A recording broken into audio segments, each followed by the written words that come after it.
All right, he gave me the thumbs up, so I guess we can get started now. Thanks for coming to the last session of the day. Always good to see who sticks around and who's going to go. Since we've got a small audience, we can hopefully be a little interactive with it. So we're going to just kind of do kind of an overview of Office 365, talk a lot about some of the small business, and look at a couple quick scenarios that have really resonated with some of our small business customers. And also just want to take a poll, like how many of you are partners today that are planning to be administering or helping small businesses get onto Office 365? Almost everyone. And so I assume the rest of you are actually small businesses hoping to use it or just looking to get some more Office 365 overviews? Yes? Okay.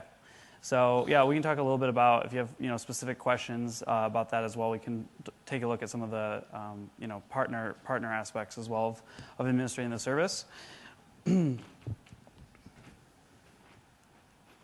Oh, and I'm Andy O'Donnell. I'm a product manager on Office 365 team. Particularly, I focus on service updates and on our administration.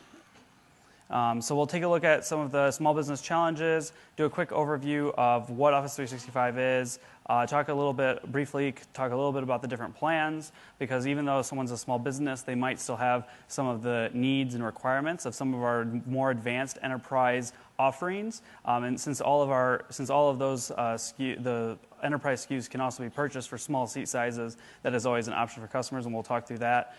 Take a look at just some scenarios and we'll spend most of the presentation hopefully just going through some demos of end user functionality, things that are important, and think about how those resonate with SMBs when they're some of the challenges that they're facing, and then spend a little time looking at some of the admin portal as well, although I'll be mixing that in throughout the demos, so we might not need to cover off that and just spend some time on your questions.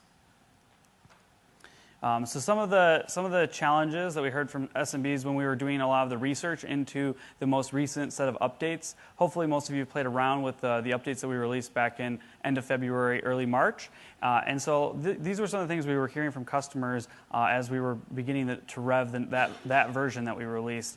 Particularly around some of the challenges that they have around setting up and maintaining their own servers, which is just very difficult for a small practice. Even if they have a partner, a lot of the overhead and burden of maintaining those is too difficult. They wanted to make sure that they could look professional. It was always a concern. And there's even some new features that we've put out there to help, again, so small businesses maintain that sort of professional look like they're bigger than they are using the capabilities of Office 365. Another aspect that's obviously very appealing are all of the different places in which we enable them to get things done. So just having good web access, good ability to access their documents everywhere. And we'll talk a little bit about Office on Demand and how that can also help customers get access from wherever they might be working, and some of the mobile apps as well. And then just again how critical their technology is for running that small business. They don't really have a backup plan, and so when it goes down, or if they have their servers reboot, they're out of commission, unable to do anything, and so it's important for them to have all of that aspect of the service as well. So we wanted to make sure that we had the technology that could meet all of these needs. Low IT overhead requirement for the individuals. Again, when you compare the admin UI for the SMB offering, it's quite a bit simpler than compared to, say, the mid-size or the enterprise SKUs. So obviously, it's designed so that someone could administer it without really the need of a lot of extra help, or just again, it's designed to help them get started right away and using the service, and then they can go deeper into it. Into the admin portals if they need it. Also, because we do cap the seat size, we're able to provide SMBs a slightly lower price point that's very appealing, so that they can get the Office suite and all of the rich applications that they know, and all of the services again at that lower price point. And so I'll talk a little bit more about the different SKUs too. So hopefully most of you are pretty familiar with what is in Office 365.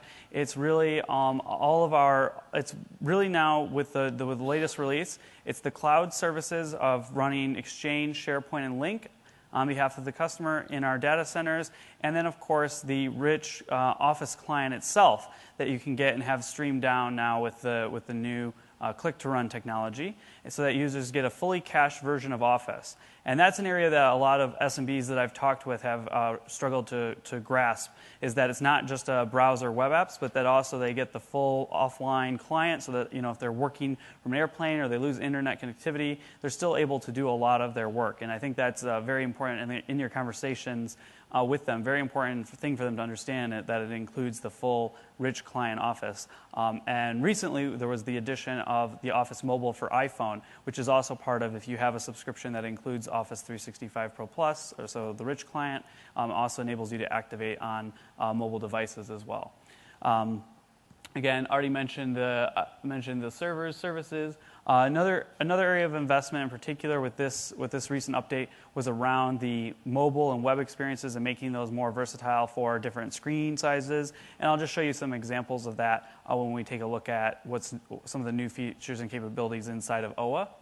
Obviously, the availability kind of already hit on. This is just very kind of a basic thing for them, but just, again, always a good point to land with your SMB customers, how the availability works, what that means for them, and how that really compares to what, when they were running it themselves, how much time and energy that can save them, not having to worry about that aspect of it, as well as things like patching, et cetera. The continuous innovation, another aspect, of course, is because it's a service and not a packaged software. That means you'll get updates included there's no future like, oh, you have to buy the next version when it comes out. It just, as updates come out, those will be either streamed down to the rich client or have the backend upgraded. And then, of course, we have the SLA, or we have the certifications for third parties, particularly here for your EU customers. We have the EU model clauses with the data processing agreement, which everyone can sign. And then there's a lot of backings into how we operationalize it. If you're interested in certifications, recommend going to the Office 365 Trust Center, where you can get a full list of all of the certifications that are available at this time. So it's a good website to be familiar with. All right, so this is kind of a streamlined version of our offerings. There are obviously a lot more offerings in the enterprise, but I didn't want to fill those up since we were focusing more on the SMB audience and comparing the versions that really have the Office applications. So the main one that is most interesting for small businesses is really the new Small Business Premium SKU. This again was new at the end of February, early March, and that's the one that includes both Office plus all of the server workloads in a single package or single subscription. A small business can mix. If they choose to go with Small Business Premium and they have some users that don't need the rich client, they can add Small Business without the Office client at the basically a little less than half the price.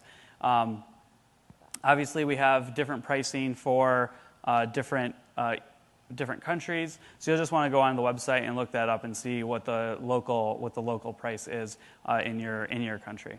And then mid-size business. Oh, and the main difference there obviously is the seat cap. So it's designed, Small Business and Small Business Premium are really designed for 1 to 10 people organizations, but there's a hard cap at 25. So if you have more than 25 users, you really have to start with the mid-size business offering, and that goes up to we recommend up to about 250. It has a hard limit at 300.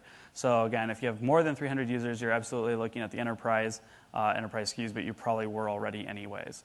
Then there are, of course, some examples of times where small businesses might want some of the mid-size or enterprise SKUs.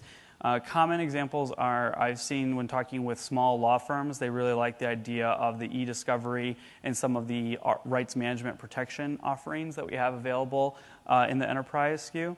The other thing to think about when helping a customer, when you're walking a customer through this decision of which SKU do they want to be on, is really if you think that they're going to have the want to add on a lot of additional capabilities later, some of the small business SKU, you can't easily add on other ones without essentially creating a new tenant and then moving everything over into mid-size or an enterprise tenant. And so you want to make sure that if you know that they're going to grow very rapidly, or if you know that they are going to want to use things like rights management protection, you should start them off with an enterprise SKU so that you don't run into that issue later on.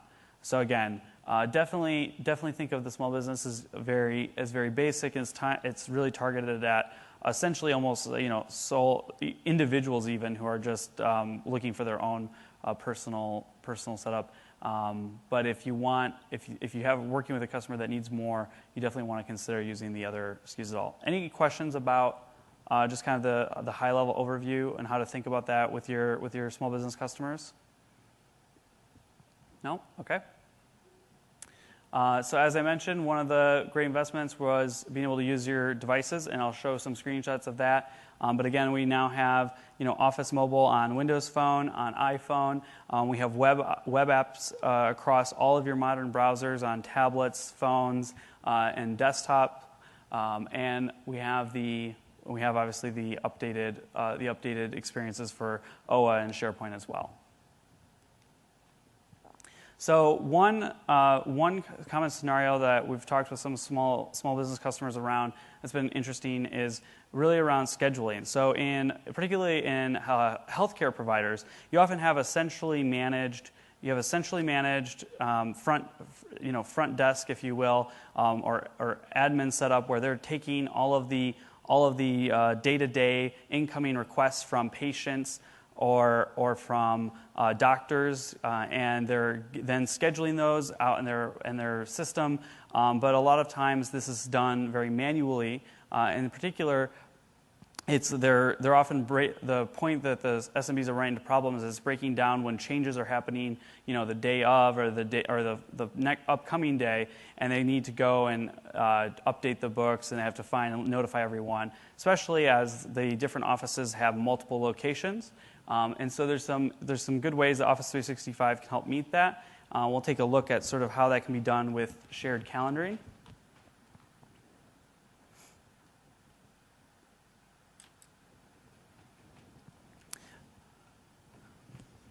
All right, so jumping over into our Office 365 tenant here, we've got ourselves set up as Katie in this particular example, and we're going to go ahead and take a look at what we can do with the shared calendar.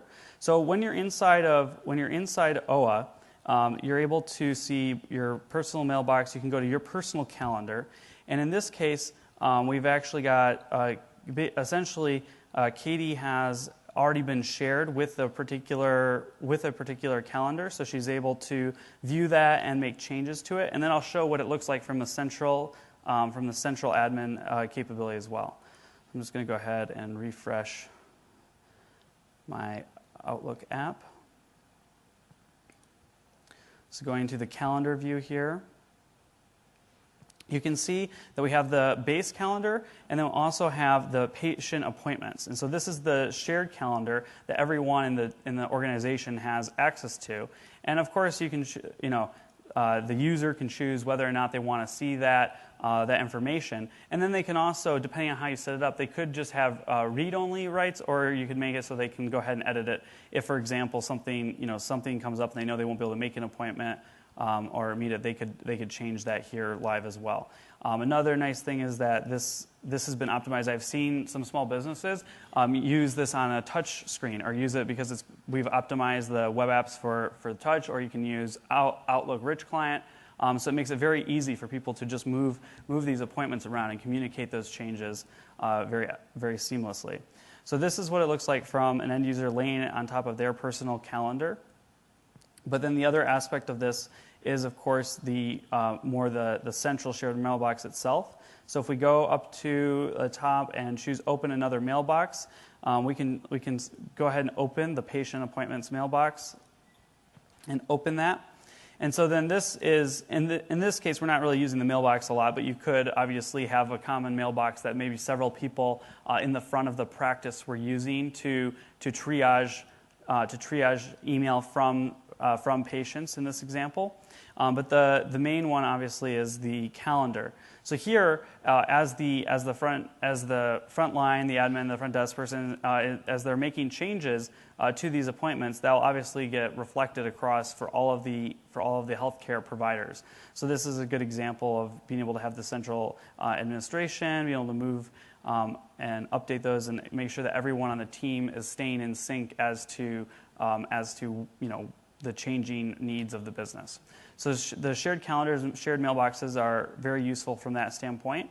And if we look at how you can create those, I'll show you first. This is the homepage of the Administration Center for the small business SKU. So if you go to users and groups, you can add contacts, groups, and shared mailboxes. So in this case, this is where we would go ahead and add a new shared mailbox. You give it a name, email, and then of course choose the email address, and it'll go ahead and set that up for you. And I'm not going to create one right this second, but you get the idea. It's very straightforward, simple. Again, compared to the M&E experience, it's much simpler just to set that up quickly. But I can show you what that looks like from an E standpoint. So if I go, this is the experience you'd have for E&M. And so you go again to your recipients in the Exchange Admin Center and shared, and this is where you can actually add, change, and modify all of the settings again. And you have a lot of the same settings that you would expect if it was essentially a user, and you can get the more advanced ones here and set up things like automatic replies if it's an unmonitored alias, etc. Yes, question? Until the recent update, on the E-plans, to get a shared mailbox, you have to do it through PowerShell. Is that available on the E-subscription now as well? Create shared ones with a control panel? Yes. So the question was, you used to have to do shared mailboxes in PowerShell. Yes, that's why we had to create the easier UI to do it, because it was not intuitive for small business customers. But this is also, yes, this is the E&M experience as well now. So you can do that. You don't have to use PowerShell anymore.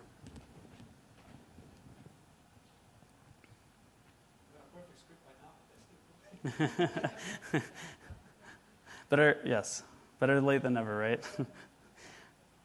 So while we're here in kind of taking a look at mailboxes and OA, kind of an interesting thing to take a look at is if I talked about some of the what we've done to optimize some of our mobile experiences. So for this same OA account, I'm going to show you sort of the experience if we were on sort of a tablet experience.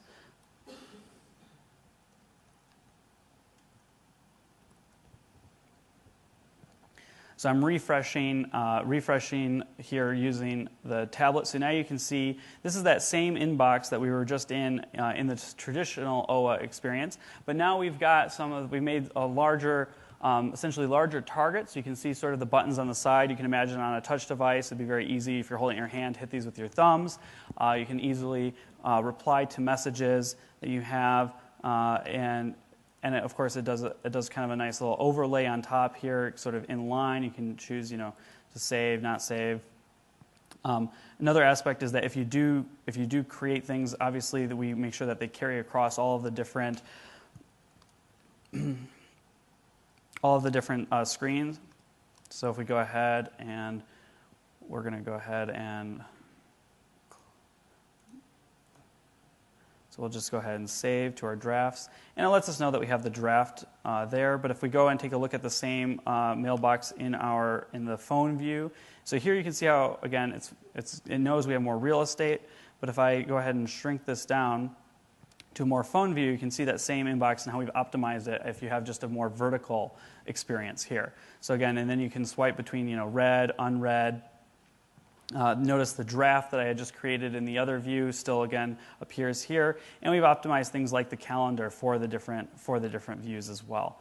So that you can see here it goes into a day view. If you were in the tablet experience, it would go right to the week view. So that's just a sample of some of those optimizations. And then in Outlook itself, This is the new Outlook 2013 client. Similar to what we did in OA, notice when you roll over the different mail messages, we provide what's called just-in-time information, so you can do things like quickly delete or flag, but those don't appear all of the time. So we're trying to make the UI look less busy and then provide the information right as the user wants to take action about the particular message as well. So that's, again, just little enhancements. Another example of just-in-time information are the quick peeks. So if people hover over the calendar, people, task panes down at the bottom, they're able to get an interactive view and quickly look and see and actually interact with upcoming things in their calendar without having to actually switch out of the context of where they are, of how they're actually working. So just, again, more enhancements to make it a little easier for people to triage their email.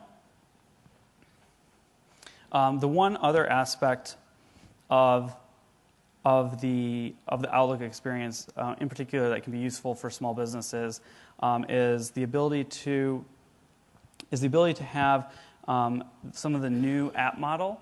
So hopefully, some of you, as you think about getting SMBs on Office 365, will take advantage of developing some of the apps using the new app models. So this is an example here where these are Outlook apps that have been integrated into both, they work in Outlook or in OA, and they detect the text, and essentially here is seeing that there is a meeting, and it's trying to create the invite.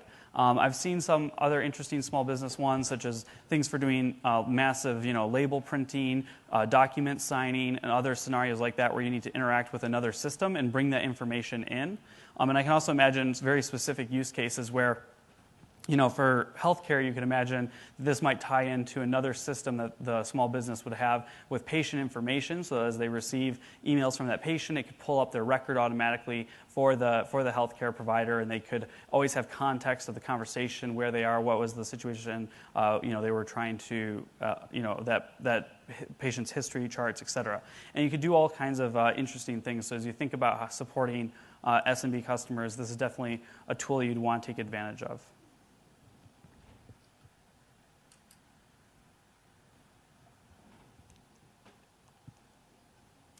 Okay, so then the next scenario is multiple office locations or branches. So this is very common, with small businesses that are growing rapidly. They end up having a couple locations, maybe a couple towns apart, or even very far apart, and they need to stay in sync and also know what the other people are working on. But it becomes a lot harder than it used to be when they were all just in a single location.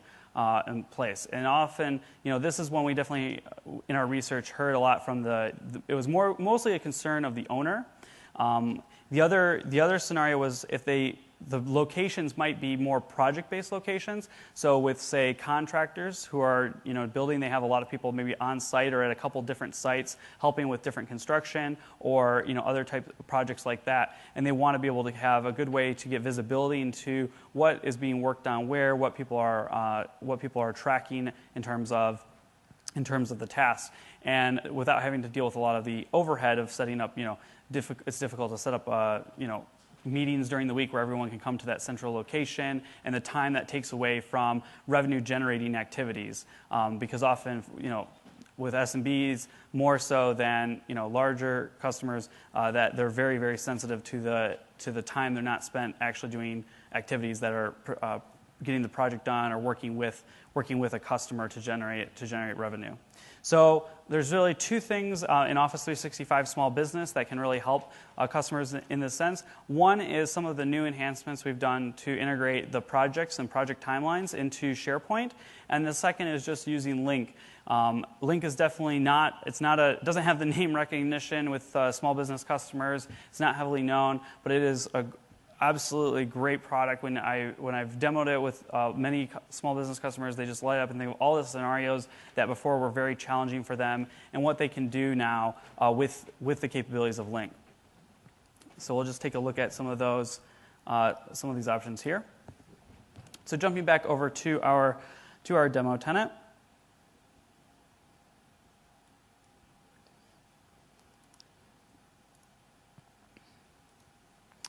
Here you can see we've got, now we're using some of the SharePoint Online capabilities. And if we go over to our persona here, we can see, for example, under under the newsfeed area, we're able to see all of the tasks that have been assigned to Katie. Some of these tasks are ones that she's assigned herself that are private. These are the ones if you were to use the tasks in OA or Outlook, for example. But then other tasks have been added basically from different sites that she's a part of and working on. And so you can imagine here where you could have, in the example of the multiple locations with the contractor, these could be two separate locations that maybe that are being, the project is being worked on, and what are the things still left to do for the customer at each of those sites, and how can someone get visibility into that? So this helps, Katie know which ones that she's responsible for, but then the aggregate view of the team site itself. Here we have a team site that's been customized. And we have an aggregate view that the business owner or the manager of this project is able to see all of the different tasks that are being worked on across the team.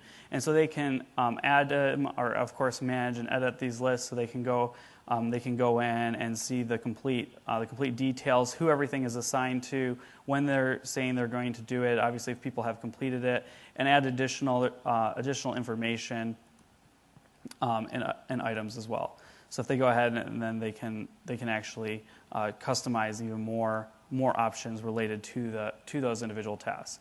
So it provides both the ability to get a quick aggregate view of what's being worked on, and then also to disperse the work among the team and easily manage that. And it's just a built-in feature in SharePoint Online. And all they have to do to add it is when you set up a SharePoint site. Again, in the recent update, all sites start with the new Get Started pane, so it makes it easier to do some of the common tasks that are necessary, such as adding. This is how working on a deadline. This is how you can add the project management that I just showed. But things like sharing the site, so quickly getting everyone using and having access to it without having to do multiple steps. They can just easily add people. So that's again another enhancement there. The other aspect that we were talking about was, how can they use Link really, or how do SMBs want to use Link? So here I've got Link signed in as one user into the Rich client, and then also I've got a separate user here inside of Firefox. And notice I switch a lot between different browsers because I have multiple individuals open on different accounts to simulate a kind of a team. But it also shows you some of our cross browser support, because we use open standards, HTML5, JavaScript, CSS, so that we have again full support across all of the different browsers. If we go into, for example, here we've got this team meeting. And now you can set up meetings right from within OA. It used to be you could only set up meetings inside with the Rich client, but now you can do it online.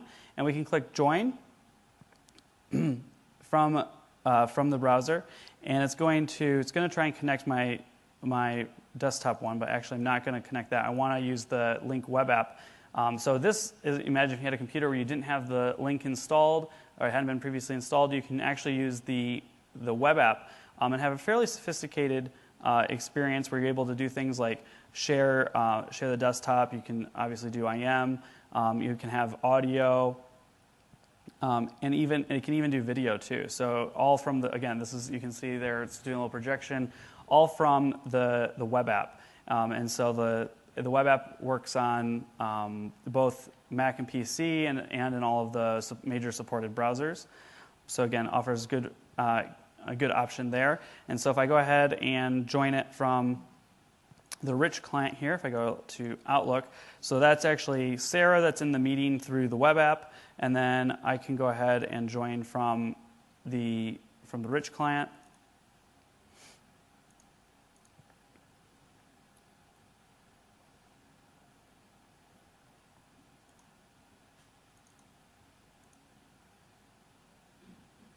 If it lets me, I can see that it has the meeting.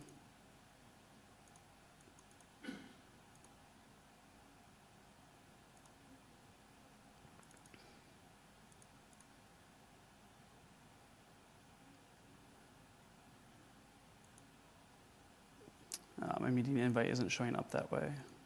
I'll just do it through OA. So if I go into OA, go back to my calendar, I can easily open up the same invite here.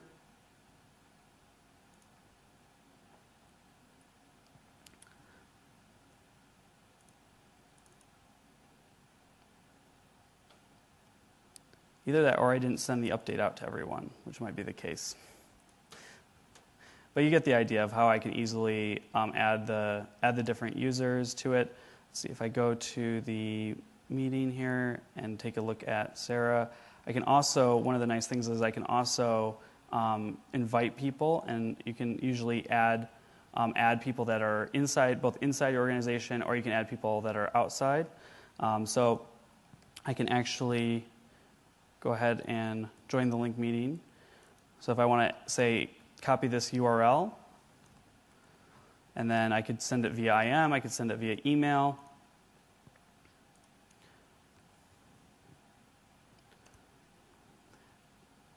And then they'll go ahead and kick off the invite so I can actually join it from the rich client as well. So I'm going to go ahead and use link for everything, although you can also set up other phones if you wanted to, say, call your mobile phone because you know you're going to be away. And I'm auto muted. And then of course I can do things like share my desktop, and we'll create a nice little infinite desktop sharing loop where it's going to go ahead and it'll share it both with Sarah, and then go ahead and close this. And so there we have inside the web app, it's actually loading the desktop view, again, inside. And so there we can see we're creating the nice little infinite loop because we're sharing inside of a sharing screen. But you get the idea of how we're able to easily join and collaborate together through these meetings. So this one, again, with SMB customers, definitely some technology they haven't had before. The desktop sharing I find is very popular too because you can give control. And so I've seen cases where partners have used that to do very basic troubleshooting without having to have additional third-party tools and having to manage those tools and install them. So that saves a lot of time. All right, so we'll switch back over to the presentation. So the last scenario I wanted to talk about was outsourcing or contract work.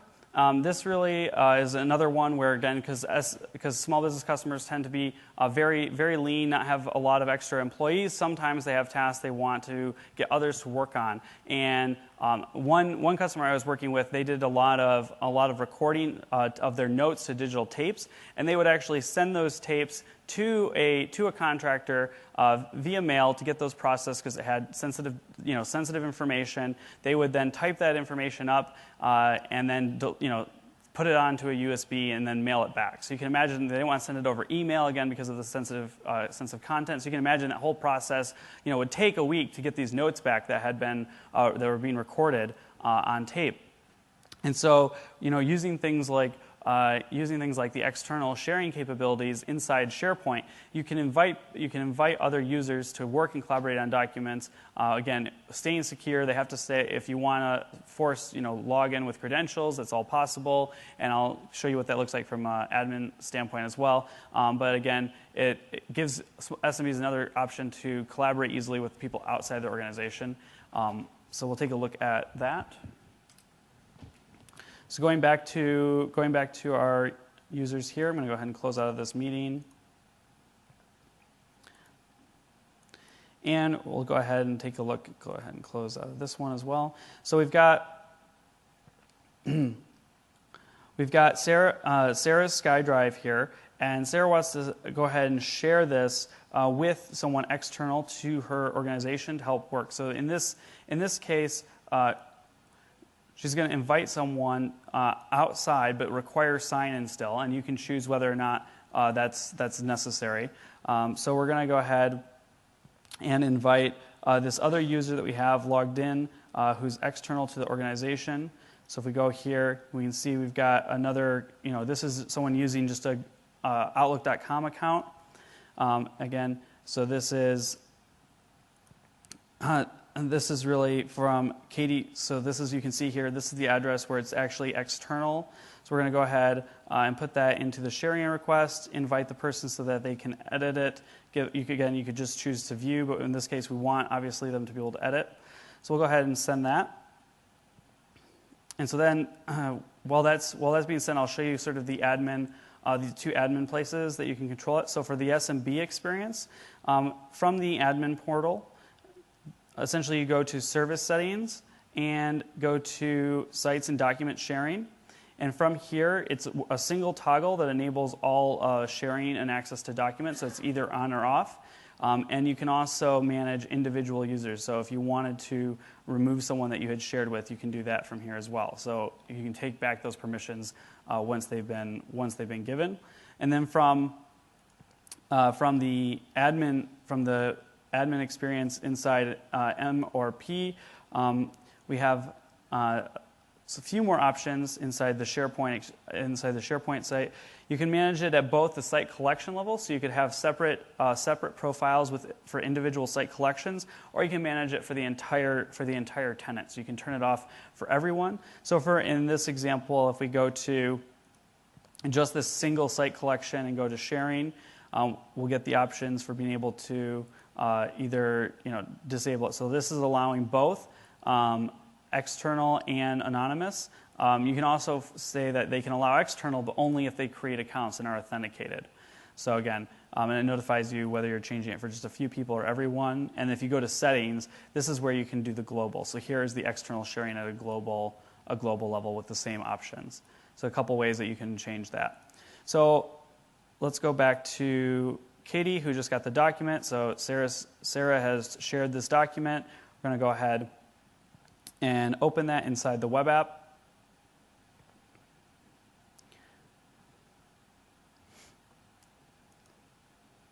So let's see, let's go ahead and get access to the document. So here we don't have access to the individual SharePoint site that we want to have. So let's see that we have, please share the site so that they can actually get access to the site that they need to be able to access it. We're not going to go ahead and change that site in particular, but we'll just go back to our SkyDrive here. And you can see, again, if we look at who we've shared it, we have what the different advanced options are. And we're able to also get into the more advanced granular SharePoint permissions as well. You can also see who you've requested to give access to. So here you can see if there's a pending request, and if it has to get approved by someone, you can do that as well and set up an approval process inside your organization. So if you have, again, external ones that are pending, and you can see if there's any past ones that have been added as well.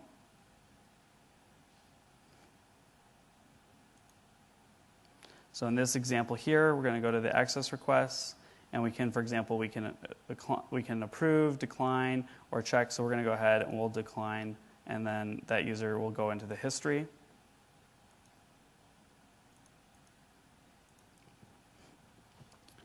And then the last thing I wanted to show was sort of what the mobile experience looks like. So if we go ahead and we can switch, if I take a look at some of Katie Jordan's documents, so I'll go to her SkyDrive here. We can see some of the different documents. We have this Prosware budget. We can see here what that looks like again in the web app, but we can also now, with the new mobile app, take a look at that on other devices. Let's switch.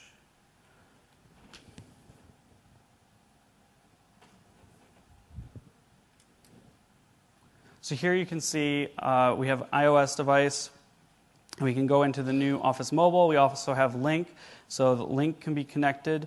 Here we were chatting with Sarah. You can manage all of your links and see also your online meetings. Like here was the online meeting that we joined earlier. You can see that show up all inside your calendar from this event. But we're going to go back to Office Mobile, and here you can see that we have the Prosware project budget that we saw on the other in the web app previously. So we're going to go ahead and download that from the server. So it's going to go and connect to the SkyDrive Pro account and pull that down onto the phone. Although the internet doesn't seem like it's connected, so I'm going to just see if I can get it to restart and reconnect.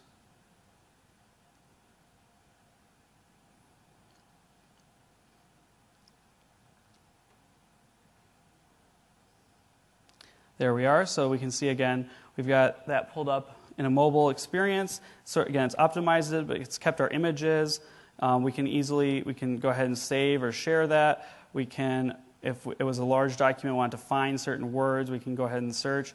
But in this case, we just want to do some quick notes and edits, annotations.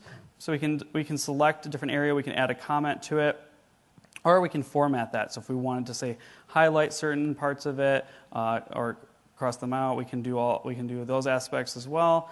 Go ahead and close that. And as we go back, it says, do you want to save those changes? And then it'll confirm with us that we do, and save those back up to SkyDrive Pro. So it lets us know that it's uploading the changes. And then we'll be able to round trip those as well. So if we'll go back once inside as we get back to our recent documents. From here as well, you can also go to other locations that you might have. So here you can see I've added 3 other locations, a SkyDrive at Contoso, which is the SkyDrive Pro account, but also some of the SharePoint sites that you saw working in earlier. You can create some new documents as well. When you go to add a place, you have options to add additional SkyDrives, additional SharePoint sites. You can have quite a list of locations that you're working on. And then you can also reset from the settings tab. You also have the ability to reset the entire app if you want to change what users and which accounts you have connected with it. So we'll go back to our document here. And just go ahead and refresh that so we can see some of the changes that have been uploaded from different users. You can see, again, the equipment that we had highlighted and crossed out. If we had done comments, et cetera, those also round trip with the document.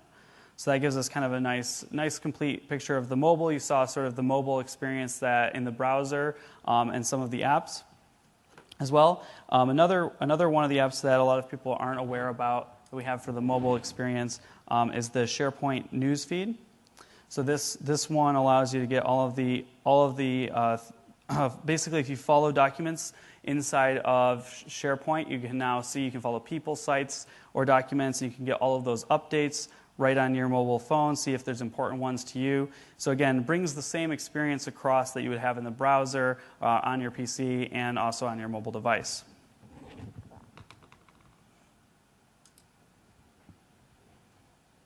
So if we go back to the slides, want to quickly walk you through a little bit more about some of the external sharing. So with the external sharing, basically you want to make sure, again, that you know whether you're allowing external links or not. The guest links, if those are used, you can allow editing with them, but it won't have the same level of tracking changes that you would have if you enable it through require sign-in. Essentially, then it treats it as another user object, and it has all of those changes that are made by each individual external contact. And then also, external access means that they can download and access it with the rich client, where anonymous can only be done through the web app. So I showed some of the external controls and the level of granularity, but it also gives you some of the details around if you have, say, a public-facing team site, what the level of granularity you'll have there. So again, and you have the ability to share with PAL, so Partner Client Access License, and customers can have many of those per month. I believe it's 10,000, and they can rotate out. So there's really, for SMB, there's very unlikely to use up all of the ability to give people access for quick external edits with companies they need to collaborate with. So I mentioned this at the beginning, but Office 365 Pro Plus, also known as Small Business Premium, that is the rich client that's included inside the small business offering that includes the full desktops apps that sync down to the machine locally. But again, because it's the click-to-run technology, it can run side by side with the previous version of Office. It'll always stay up to date.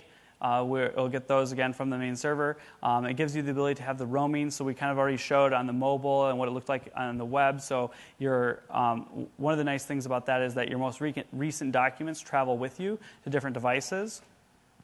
Because it just streams down, it's very easy install. So again, this whole idea of making it easier for SMBs to not have to have a large IT overhead or just get up and running quickly.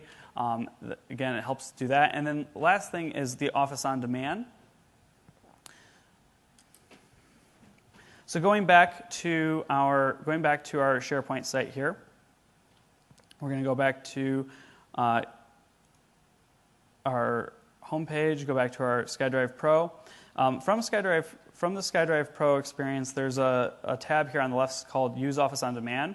The scenario for Office on Demand is really if you have, say, a shared computer that isn't your primary machine. So on your primary machine, you've probably installed Office and you've connected it to your account, etc. But let's say you're away for some reason, you don't have access to your primary machine, and you want to be able to have Office access, basically. You want to be able to you need some functionality that isn't in the web apps, and you need the rich client. Office on Demand lets you stream down just the individual application into the temporary internet file storage so that you can use it for that one time. And then when you log off, all of the information for Office and all of the data that you were editing the file with is again deleted from that machine. So here is the Office on Demand page. You can stream down Excel, PowerPoint, Word, Publisher, and Access. And we'll see. I don't think we'll stream the whole thing down since our internet's been kind of fun. But we'll just go ahead and kick that off so you can kind of see the experience. So here you get the little Office pop up, and it lets you know that things, how fast it's going. Even on this connection, it'll be pretty good because it can stream down just the bits it needs in the exact order to get it running with the most frequently used features. So that gives, again, a lot of flexibility for customers to use Office anywhere. The requirement for Office on Demand is it has to be a Windows 7 or newer PC. Any questions about Office on Demand? We'll see. It has to get a little further before I'm able to actually cancel out of it. So it's only Windows 7 and Windows? Yes. So it uses the virtualization technology that was part of Windows 7. It's very similar if you've ever seen AppV or heard of AppV. It's based on the same technology under the hood. So here we have Word that we've just streamed down. Again, it sees that it brings in the information, who the user is again. So we're going to go ahead and close out of that. But that's actually separate from the other one. There we go. So that one's closed. And it was actually, again, it was side by side with the other version of Office because it was loading into the temporary internet cache. So it wasn't conflicting with any previous installs that you might have of Office on the computer. And then the other aspect that was on the slide that I wanted to just again highlight was the fact because you have the recent documents that's actually being synced to Office 365, notice that we get the same recent documents across the different devices. So the same recent documents that you get in the Word desktop over here are the same ones that you get on the mobile device. So as you use documents, where you were, where you left off roams with you. If you have multiple PCs, it'll remember where you are and which documents you last used and start you there as well. So it's another advantage that we're able to deliver with Office 365 Pro Plus and having that cloud connectivity. So Office really knows who you are and is able to take that into account when you're working with it. Yes, question. On the Office knowing who you are thing, is there any way to get the Outlook signature to run? Short of roaming profiles and all that. No, there's no way to get signatures for Outlook to roam.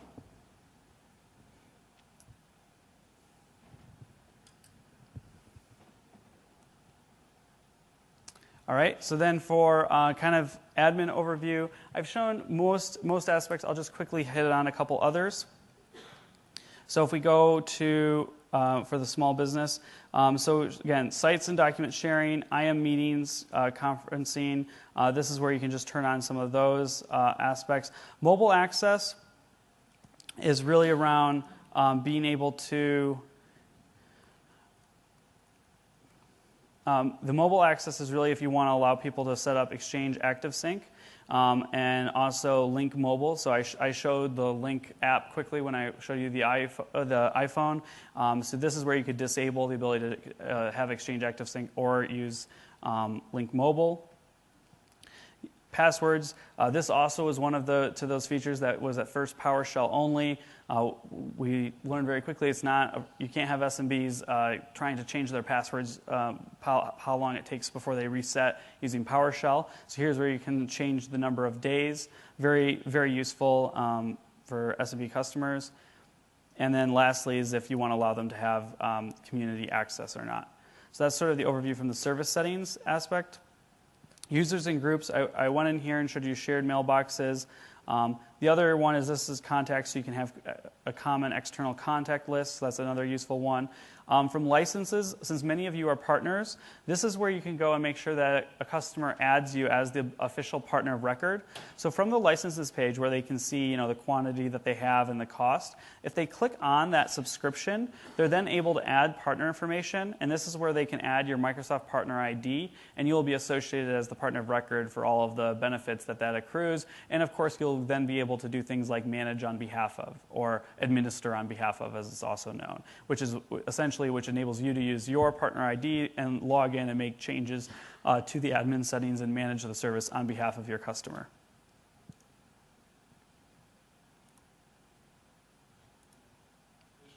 Yes? Where can the customer change the partner? If I stop the relation with the partner, where can I stop it? So that from that licenses, if you add a partner, you can also then go and remove a partner from that same area. But I don't have one added here, but you go in and you remove them from the same place. You can manage your domains. So this is where you can add additional ones. We recently did some enhancements for GoDaddy in particular. If your customers use GoDaddy, we've actually got integration with them so that basically the customer just has to log into their GoDaddy account. We then can associate it and we can do all of the DNS record updating automatically. The customer does not have to log in and do any manual records. It'll just use the API and programmatically add those. And it basically took just a very long process and has reduced it to just a few minutes. So it's very easy now to add domains, which was sometimes very challenging for our customers who weren't familiar with how to use domain registrars. Yes? Do you guys have that for any other registrar? And is it only for the small business? It's only for small business, and it is only for GoDaddy at this point in time. We just shipped that like 2 weeks ago, so it's a very very new capability. And then other thing, service status. This is the service health dashboard. So this is where customers can go and see how the service is doing, and they have a key to let them know if there's anything going on with the service, and that you can always drill down into what is the past record, and we also have the ability to see a history for the past 30 days. If there are any post-incident reports, that's where you can download those, and customers can subscribe to the RSS feed as well, so that they get updates if there's any changes, and the partner can subscribe to this as well. And then lastly, there's the support aspect of it, so they can go ahead and get support. There's the new support. There's the new support overview. This actually will change based on this little tab here. The popular answers will actually change based on where you are in the administration portal. So it's actually very smart knowing where you are, probably what task you're trying to do, and tries to provide just-in-time information based on what the customer actually wants to accomplish. And then again, we have some of the setup areas. Another important thing is just making sure everyone's able to get their Office 365 Pro Plus. So we have the software tab that customers get, and they can always go to their Office 365 settings and go to software as well. to get Office. But sometimes that has been tricky for people to find. So it's always good to remind people to go to Office 365 settings and software to get there to be able to install Office on their other machines. All right, so with that, I'll just quickly summarize and then take any other questions that you have. So I think you saw how we have a pretty wide breadth of capabilities that we're able to provide for specific scenarios, such as different scheduling issues that you have with a small business, for some of the different always up-to-date aspects, being able to both sync across all of your different devices and have experiences optimized for those, and again the fact that it's relatively inexpensive compared to setting up a server, buying the server in the first place, then setting it up. People are able to get up and running with email and collaboration services much, much quicker than they ever could before.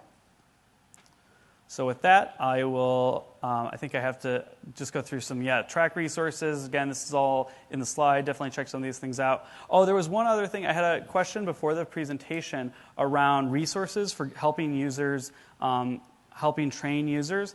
One site that I recommend if you're looking for an aggregate, obviously Office.com has all of the resources that are specific and can be searched and get to the very specific thing that someone's trying to do. But if you're looking for sort of an aggregate of all of the resources for Office 365 training, if you go to the TechNet and you go to the Office 2013 Resource Kit and go to User Readiness, there's a nice summary of all of with links to all of the main training videos that are available. Now there's more than what's listed here, but this is just a lot of the getting started ones. And so you have all of the different individual applications.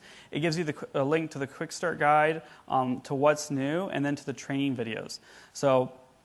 And at the top, so we have some of the 365 ones. So things like, setting up your phone, setting up Office, how to install it, etc. All of those are available here. So just always good to have training resources, particularly for small business customers as they're trying to get up and running on the service. And then there's those resources. And please fill out your evaluations, and I'll take some additional questions. If there are any. Oh, okay. He has hand first, then you. So.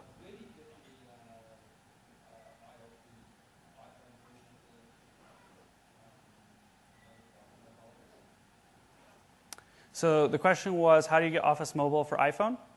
So Office Mobile for iPhone is available from the App Store. And once you install it, you have to activate it against a activate it against a Office 365 subscription. So you need to have an Office 365 subscription in order to use it. As long as you have an Office 365 subscription that includes Office 365 Pro Plus or any of the desktop apps. So that's Office 365 Home Premium, Office 365 University, Office 365 Small Business Premium, Office 365 Midsize Business SKU, Office 365 Enterprise E3, Office 365 Enterprise E4, and then the equivalent education and government SKUs. So those are the ones that are eligible. I've gotten that question before. If you could tell, I could rattle those off now. All right. Yes.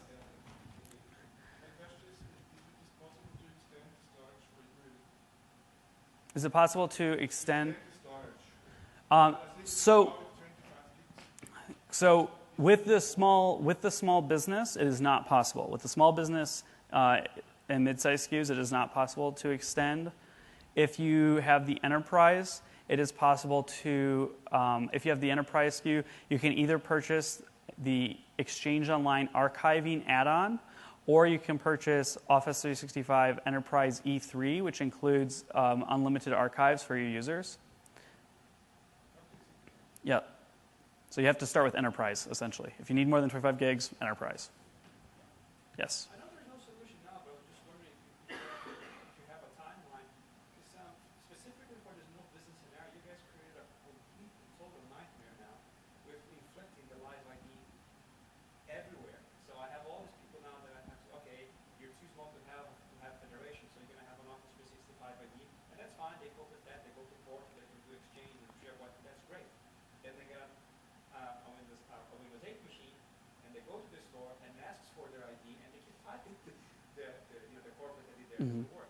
They have the same thing in OneNote. You open OneNote the very first time, it offers the SkyDrive, which they think is the SkyDrive Pro. It isn't. I mean, you guys created tons and tons and tons of support now for which there's nothing simple I can say. So I know that for very large enterprises, you put a good policy to get rid of SkyDrive everywhere, get rid of Live everywhere. But with the small business, it's a nightmare now, man. Are you guys actually simplifying things anytime soon? So the question was really, what is the identity strategy for Office 365 versus Microsoft accounts? The basic answer is they are going to remain separate. They are separate identity platforms, and they will maintain that separation. I think we're always looking at who we're targeting the products are and we do adapt them over time. So if your question is, would we ever consider it for the small business customers? I think yes, we would consider it. There's no timeline as to when we would do it, but we will still always there will always be that separation for the enterprise customers. Right. So I know what you're saying. It's just I don't think there's a roadmap for it. It can be, which account provider you use, yeah. or you can leave it in the product. You can say that, okay, this is a Windows 8 machine, and we will accept only the Office 365 accounts here. So you can use that for the store and for OneNote when asked for where to go. Yeah. Yeah, it is complicated that we have two separate identity platforms. I agree. Yes. All right. Have a fun Ask the Experts, everyone. Thanks for coming.